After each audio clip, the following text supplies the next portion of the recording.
Okay, so this comment is really important and I want to address it, but before I do want to give a content warning that I am going to be talking about actual death and literal murder in this video. So in this theoretical classroom, and I'm going to take this person's word that this happened, and I don't think this is that outlandish to say that this could have happened, but let's say a third of the students, or nearly a third of the students, told their professor that their grandparent died the week the essay was due.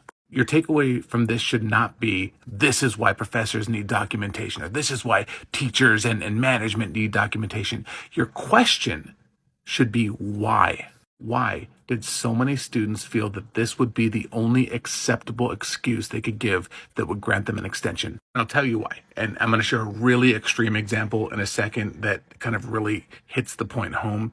But let's address this very specific thing first. Not every excuse has a paper trail. If I woke up one morning and my depression was just kicking my ass, right, and I couldn't even put my shoes on, let alone write an essay, I can't email my professor, or at least students have been taught that I can't email them and say, hey, I'm just feeling horrible today.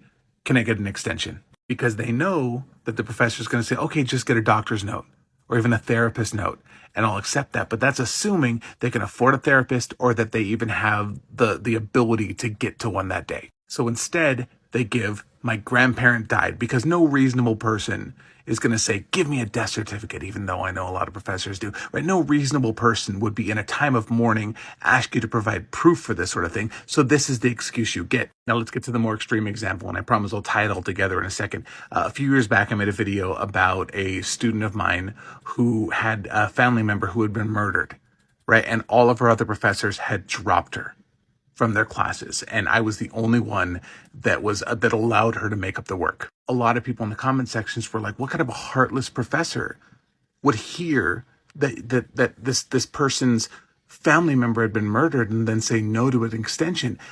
Here's the thing, she didn't tell me that had happened when I granted her the ability to make up her work. She was not capable of sharing that with me or the other professors. She was still in shock.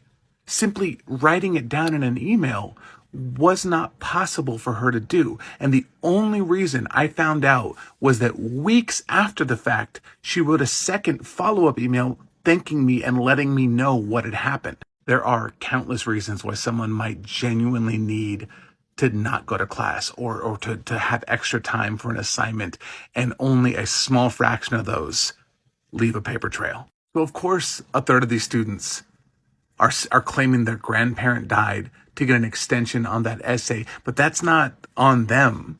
That's a reflection both of that professor and of just academia as a whole.